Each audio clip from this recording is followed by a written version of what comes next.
ایک صاحب کا سوال ہے کہ آج 21 جون کو سورج گرہن ہے، تو سورج گرہن کے وقت ہمیں کیا کرنا چاہیے اور کیا اس موقع پر کرنا سنت ہے؟ محترم ناظرین کرام، اس سے پہلے بھی میں نے کئی دفعہ عرض کیا، چاند گرہن کے موقع پر بھی یہ بات سامنے آئی تھی کہ سورج گرہن ہو یا چاند گرہن ہو، اس موقع پر اللہ کے نبی صلی اللہ علیہ وسلم سے جو ثابت ہے وہ یہی ہے کہ نماز کے اندر مشغول ہو جائیں۔ سورج گرہن کے وقت جو نماز پڑھی جاتی ہے اسے نماز کسوف کہا جاتا ہے، جیسے کہ آج بروز اتوار 21 جون کو ایک کافی لمبے وقت تک کے لیے سورج گرہن ہونا ہے، جیسا کہ اس کی اطلاع آئی ہے، تو سورج گرہن کے وقت صلاۃ الکسوف پڑھی جاتی ہے اور چاند گرہن کے وقت صلاۃ الخسوف پڑھی جاتی ہے۔ تو صلاۃ الکسوف، اب اس میں اختلاف ہے کہ جماعت سے پڑھیں یا انفرادی، لیکن احناف کے یہاں جماعت سے پڑھنا بہتر ہے، اور قرات یوں تو آہستہ ہی کرنا بہتر ہے، لیکن چونکہ لمبے وقت کے لیے نماز پڑھنی ہوتی ہے تو اکتاہٹ سے بچانے کے لیے علماء نے فرمایا کہ اگر آپ جہری قرات کریں، آواز سے قرات کریں، تو اس میں بھی کوئی مضائقہ نہیں ہے۔ تو بہرحال نماز کے علاوہ آپ کوئی اور ذکر کرنا چاہتے ہیں لمبے یعنی یہ جو نفل پڑھی جائیں گی صلاۃ الکسوف کی، تو یہ اگر آپ زیادہ لمبی نماز نہیں پڑھ سکتے تو آپ مختصر بھی پڑھ سکتے ہیں، باقی وقت آپ ذکر میں، تلاوت میں، دعاؤں میں، اس میں لگائیں۔ تو یہ جو سورج گرہن ہے یہ اللہ تبارک و تعالیٰ کی طرف سے ہے۔ بعض لوگوں کا خیال ہوتا ہے کسی کوئی بڑا معاملہ کوئی پیش آتا ہے تو تب سورج گرہن ہوتا ہے، یا کوئی بڑی شخصیت پیدا ہوتی ہے یا کسی بڑی شخصیت کا انتقال ہوتا ہے تب سورج گرہن ہوتا ہے، ایسا بھی نہیں۔ کسی کی زندگی اور موت کا سورج کے گرہن ہونے سے ہرگز کوئی تعلق نہیں ہے۔ اللہ کے نبی صلی اللہ علیہ وسلم کے صاحبزادے حضرت ابراہیم رضی اللہ عنہ کا جب انتقال ہوا تو اتفاق سے اس دن سورج گرہن ہوا، تو لوگوں نے یہی سمجھا کہ چونکہ آپ کے صاحبزادے کا انتقال ہوا اس لیے سورج گرہن ہوا، تو آپ نے اس کی وضاحت فرما دی کہ ایسا ہرگز نہیں۔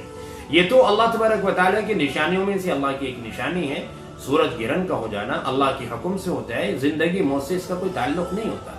اور اس کے علاوہ جو غلط عقائد ہمارے یہاں رائج ہو گئے، جو چل گئے کہ حاملہ عورت باہر نہیں نکل سکتی، اس کی طرف ہم دیکھ نہیں سکتے، یا حاملہ عورت چاقو چھری سے کوئی چیز کاٹ نہیں سکتی، اگر اس نے چاقو کا استعمال کیا تو جو بچہ پیٹ میں ہے تو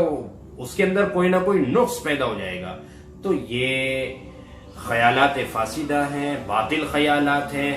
بے بنیاد ہیں، ان کا شریعت سے کوئی تعلق نہیں ہے، اور ایسے خیالات اور ایسی عقائد ہمیں ہرگز نہیں رکھنے چاہیے۔ رہا دیکھنے کا مسئلہ، تو چونکہ سورج کی طرف ویسے بھی دیکھنا مناسب نہیں ہوتا، اور ممکن ہے کہ سورج کی طرف اس وقت دیکھنے سے آنکھوں میں کوئی فرق پڑے، لیکن وہ اس وقت دیکھنے کی ہی وجہ سے پڑے گا ایسا نہیں، بلکہ اس کی اور وجوہات ہوتی ہیں۔ سورج کی طرف ویسے بھی ڈائریکٹلی دیکھنا مناسب نہیں ہوتا، ٹھیک نہیں ہوتا۔ تو غرض یہ ہے کہ کوئی بھی ہم ایسا عقیدہ اپنا نہ بنائیں کہ جو ہماری شریعت کے خلاف ہو،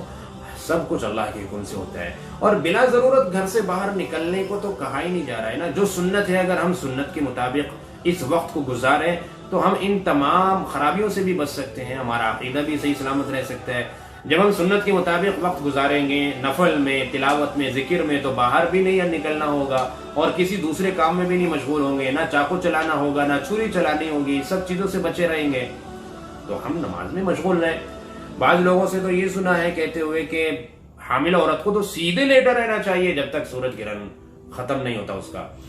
تو بھئی یہ ایک اور نئی بات ہے جو بالکل غلط ہے۔ سیدھے لیٹے رہنے کا کس نے کہہ دیا؟ شریعت تو یہ کہتی ہے کہ نفل پڑھیے، شریعت تو یہ کہتی ہے قرآن کی تلاوت کیجیے، ذکر کیجیے، تو یہ کہ بھئی حاملہ عورت سیدھی لیٹی رہے، ایسا بھی نہیں ہے۔